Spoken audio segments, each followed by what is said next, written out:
Football with Farhan and Moj brought to you by Chambers of Commerce Group Insurance and Moj's good friends at the West Coast Auto Group. And as we get set to kick things off with the game plan, we're going to look a bit more ahead to the week that is as opposed to the week that was. And there's some pretty compelling matchups coming up this weekend. But look, we did have a Monday nighter that was nothing to write home about. It was the Kansas City Chiefs improving to 500 with a 20-7 win over the New York Giants. Andy Reid says everything is not beautiful right now. Moj, well, you know, you're the exception. But seriously, do you take anything if you're the Kansas City Chiefs? Yeah, you won. Okay, they always say there's no ugly wins. I would dispute that. That was an ugly win. Kansas City finds a way to get it done. 2 more turnovers. Patrick Mahomes didn't look comfortable, but at least they won. Well, yeah, you win, and you can only play who's on your schedule. Yet at the same time, if the Kansas City Chiefs have any aspirations of making the playoffs and taking a run in the playoffs, they're going to have to play much, much better. I mean, they were one offside penalty away from another Mahomes interception, which could have changed the outcome of this game. So when I look at this performance by the Chiefs, yeah, it was a win, but it was a win against a lowly Giants team that perhaps is a little better than its record indicates. But man, if I'm the Kansas City Chiefs, I look at this performance and I still think there's a long, long way to go before this is a playoff team. Yeah, I agree with you. And when you look at that New York Giants team, that was a banged-up Giants team. They were decimated, especially in the receiving corps. So a tough night for Danny Dimes as he tried to push the ball down the field against the porous Chiefs secondary. But, you know, they made every effort to get Tyreek Hill the ball in this game. He had 18 targets, just 12 catches and 94 yards, or 12 catches is a big deal, but just 94 yards off of those. They tried to push it down the field from time to time, but it just wasn't there. Travis Kelce and Mahomes, they were not on the same page at all. He had 1 reception for 3 yards on 4 targets in the first half, chipped in a little bit more in the second half. They dared them to run the ball. They dared them to stay patient. They did it in the first half, but they really went away from it in the second half. Kansas City's defense, a bit of an improvement, just 300 total yards allowed, which is about 105 yards less than what was happening before.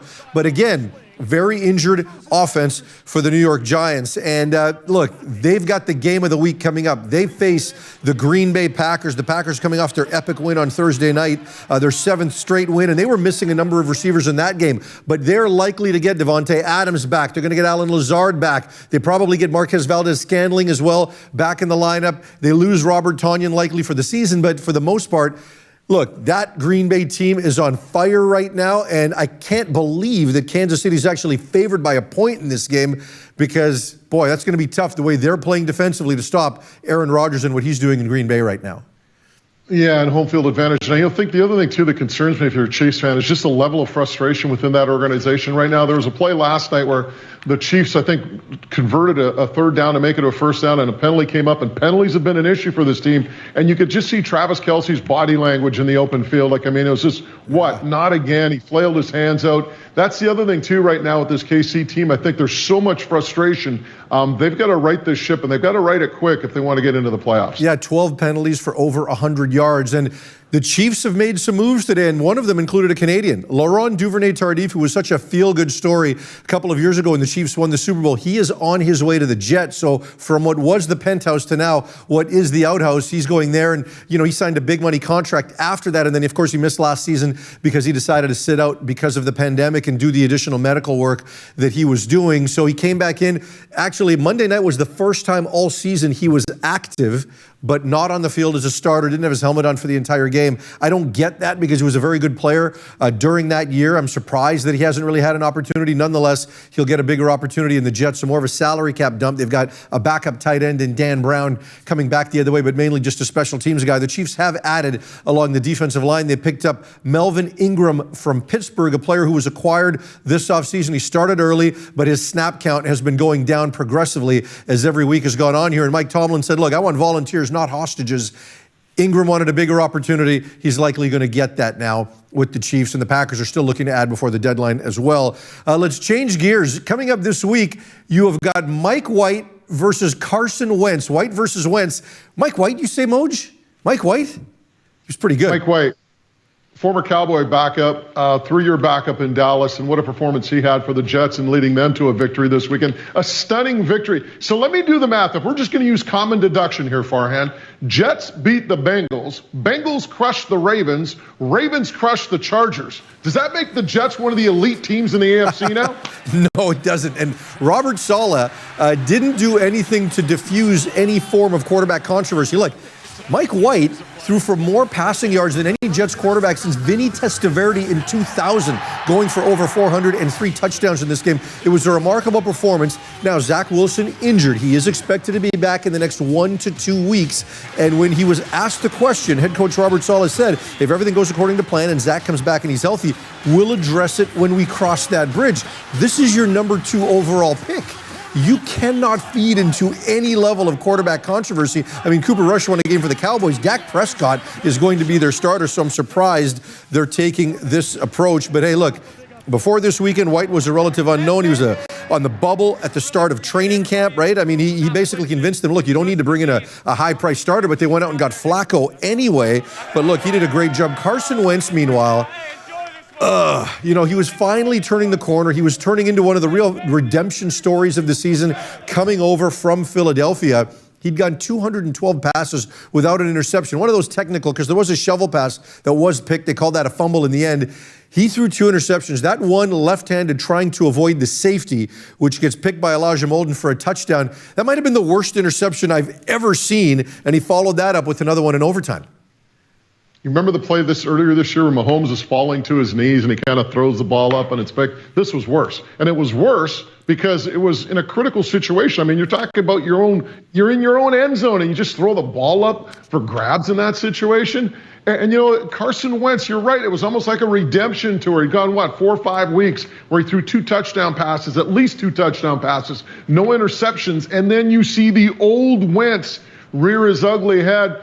And hey, to his credit, it was adversity. He came back from that adversity to lead the Colts down the field to get a touchdown and send the game in overtime. Of course, they ultimately lost, but still, you have to give him some props for at least battling through that and driving the team down the field to tie the game to send it in overtime. Ironically, the pick 6 was better than the safety would have been if he had taken the safety. Because at that point, you're kicking the ball back. So you wouldn't get the chance to, have that adversity overcome in the form of the touchdown. So, again, ugly. Now, look, in fairness, those were the 2nd and 3rd interceptions that he's thrown all season. So you've got to give him some credit there. 62% completions, almost 2,000 yards so far, 14 touchdowns, 3 interceptions. So Wentz is doing something right. But, they are thinking about what happens here because if he plays more than 75% of the Colts snaps, the 2nd-round pick that they gave up in that deal becomes a 1st-round pick. And if the season all of a sudden goes south and the playoffs aren't a part of it, watch for that storyline. Also, T.Y. Hilton will not be available to play this weekend. He's still dealing with a concussion, didn't play last week, but he's going to get back soon. Cats against dogs, Bengals against the Browns. Both teams coming off losses this week. And we talked about Mike White. For the Bengals, they completely overlooked the Jets. That's the only explanation for how you could come off of a pair of big-time divisional wins against top opponents. You beat the Ravens, and then you lose to the Jets.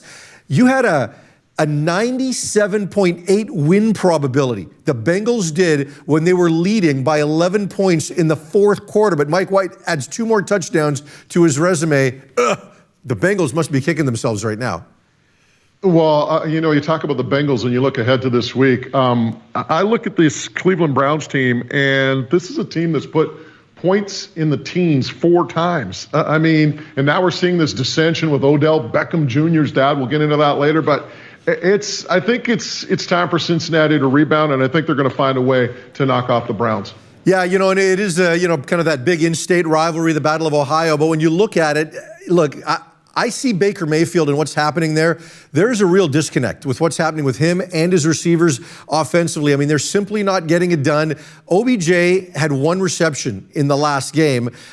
Jarvis Landry as well is another problem right now. He's dropping balls. He fumbled a ball. That doesn't happen often, but there were drops. They're not getting open. He's not on the same page with his receivers at all. They don't have Kareem Hunt, Nick Chubb, 61 yards rushing in that game. This is tough, and Baker Mayfield played in this game with an injured left shoulder, right? I mean, he missed the last game. And the OBJ situation, if you missed it, Odell Beckham Jr.'s father put out a video today. It's on YouTube if you want to look it up, where he basically showed a bunch of plays where OBJ was open and the quarterback didn't want to get him the ball. It's an 11-minute video of him, showing that they're not on the same page, and that relationship is fractured right now. It's basically beyond repair. This offseason, the Bengals have some serious questions because you got to decide if you're picking up the option on Baker Mayfield, which is between $18 and $19 million. You don't want that. If you still have questions about him as a franchise quarterback, and Landry and Beckham, they both flat out need to go. Well, Landry and Beckham to me have been disappointing, and most Browns fans will tell you that. And I think with Odell Beckham Jr., you're talking about a guy who somehow, some way has branded himself off of one catch. Look at the numbers when Odell Beckham Jr. is in the lineup for the Browns. Look at the numbers when he's not in the lineup. The Browns actually put up better numbers when OBJ is not in the lineup. So what does that tell you? They don't need him. They can play without him. They can win without him in all likelihood. And you can use those resources to address other issues on your team. And when you look at this team right now, man, I love what they have on the offensive line, but injuries in terms of their backfield, that's hurt. I mean, Dearness Jackson wasn't much of a factor last week. So, I just look at this team right now, and it's just headed in the wrong direction. Cincinnati, meanwhile, yeah, okay, they had a bad game against the Jets, but this is a defense that has played well for most part of the year. I think they're going to rebound. I mean, they did a great job against Lamar Jackson, and then they let White torch him for 3 touchdowns and over 400 yards. To me, that's just an indicator of a young team that kind of rested on its laurels from the week before. All right, let's talk about one of the big-time powerhouse teams, my team, to get to the Super Bowl this year in the NFC, and that is the Los Angeles Rams. The rich just got richer, Moj. Von Miller is now joining Aaron Donald and Jalen Ramsey on the Rams defense. Like, what can you possibly do to now move the ball against this team? Well, I'll say this: Von Miller, I don't think he's on the right side of the mountain given where his career is at right now. But what message does that send to your team? What message do you send to your team when you acquire a perennial Pro Bowler, a Super Bowl champion? You're saying, hey guys, we believe in you and we're going for it and we're adding this piece. To me, that's a tremendous boost to a team by saying, yeah, we believe in you, we're going for it, when you pick up a guy like Von Miller. Absolutely. When you look at the numbers, right, last year they were the best defense in the league. This year they've taken a small step back. They still lead the league with 25 sacks, and they rank 10th in points allowed. So it's not like they're a bad D, but now when you add him, you can really help bridge that gap. He's not going to see the double teams he was seeing in Denver because everybody's double teaming Aaron Donald. So I just think it's going to make that entire group, left to right in the front seven, that much better. It's going to make the secondary better, and it's going to take the pressure off Matthew Stafford. So I just think, like you said, you send the right message. And Von Miller's only 32. And I know he's had an injury history. He missed the last game because of an ankle injury, missed last season because of some ankle issues as well. But they believe, they've done the physical, they believe he's healthy, and he's going to be motivated because now he's got a chance to go out and get another Super Bowl ring. Of course, he was the MVP of Super Bowl 50. So he's 32 years old. He's still got some tread on the tires. I think this is a great pickup for the Rams. And we'll see if they're done yet, because I know Deshaun Jackson also still wants out of there. So we'll see where that winds up. But just a big time add, and he'll get to face a Tennessee team this week without Derrick Henry.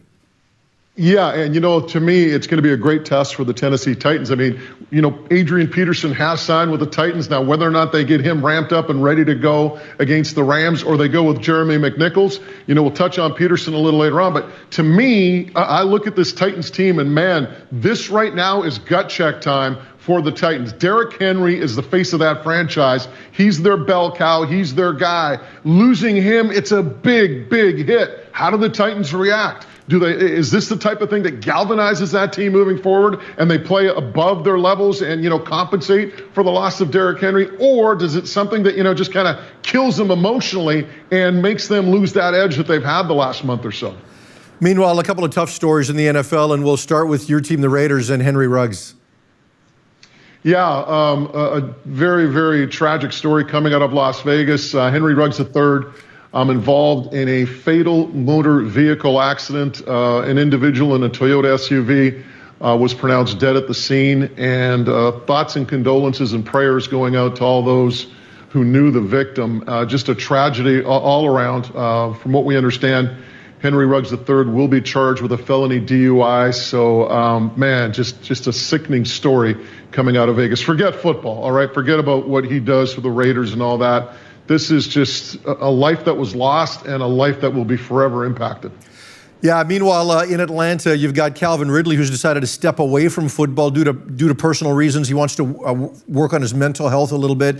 This is the second time this season that's happened. He didn't make the trip to London with the team earlier and just decided the past few weeks have been very challenging. As much as I'd like to be on the field competing with my teammates, I need to step away from football at this time and focus on my mental well-being. This will help me be the best version of myself now and in the future. And then he goes on to thank his teammates, his fans, and the organization. So, one of the bright lights for the Falcons, but as we're seeing more and more, we're seeing with Carey Price on the hockey side and so many others, that if that is an issue, you definitely want to take care of that early before it becomes an even bigger issue down the road.